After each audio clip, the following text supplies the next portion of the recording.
নমস্কার বন্ধুরা, শুভ সকাল। আমি সুধা, আপনারা দেখছেন সুধা রান্নাঘর। তো আবার একটা নতুন ব্লগের সাথে দেখা করলাম।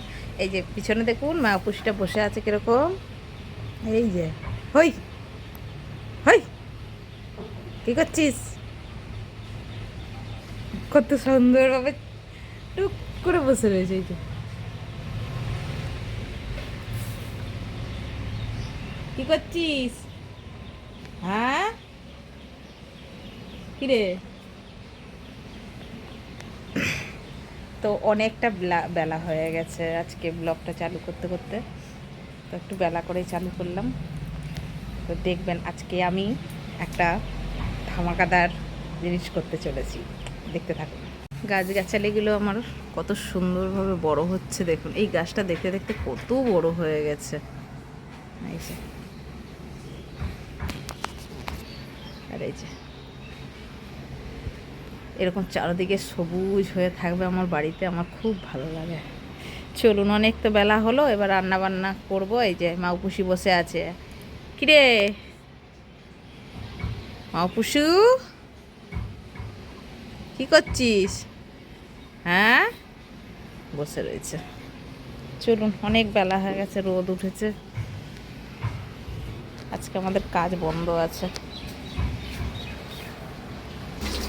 এই যে এদিকে রান্না বান্না চলছে বলতে বেগুন ভাজা বসিয়েছি, আর ওটাতে ডাল বসিয়েছি। আর একটা জিনিস কি হবে দেখাচ্ছি আপনাদেরকে, যে কি আর একটা হবে স্পেশাল খাবার একটা। আপনারা কে কে খান বলবেন। এই যে এটা কি বলুন তো, এটা হচ্ছে গেরি।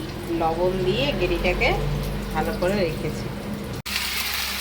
আজকে পটলের রেসিপি করছি। বলতে আজকে সর্ষে পটল করবো। এই রান্নাগুলো যেন এখন কোথায় হারিয়েই গেছে ভ্যারাইটিস রান্নার কাছে। এই যে বেগুন ভাজা হয়ে গেছে, এদিকে ডাল হয়ে গেছে, আলু ভাজা হয়ে গেছে, দেরি হবে। হ্যাঁ, খাও, মাথাটা নিচু করে খাও, লোক ছাড়া খায় নিবে। কুটা কাটা চলছে, এদিকে খেতেও বসছি, খাওয়াও চলছে। বেশ সন্ধ্যা হয়ে গেছে, সন্ধ্যা হওয়ার মুখে একদম। এই যে দেখতেই পাচ্ছ সূর্যি মামা ডুবে গেছে। আর আমার এই পেয়ারা গাছটায় কচি কচি অনেক পেয়ারা পাতা বেরিয়েছে।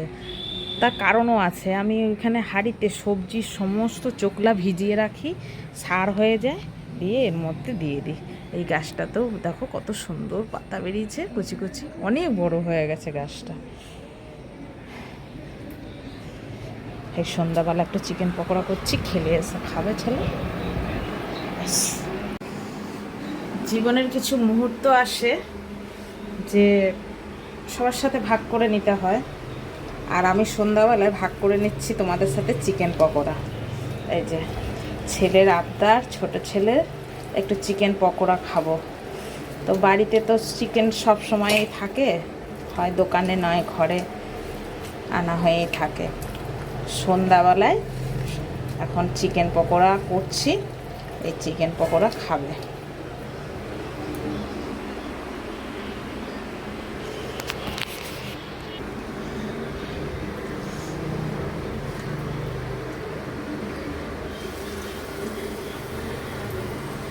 কত বড় বড় চিকেনগুলো, এগুলো চিকেন পকোড়ার চিকেন বলো। আমাদের দোকানের এই যে ছেলেটা আছে না, এটা হচ্ছে পাক্কা মানে বদমাস, এত বড় বড় করে চিকেনগুলো কাটে, বাড়িতে এনেও আবার কাটতে লাগে। বলো, নিজেদের দোকান, সেখান থেকে চিকেন নিয়ে এসে যদি আবার বাড়িতে এনে কাটি, কেমন মাথাটা গরম হয়।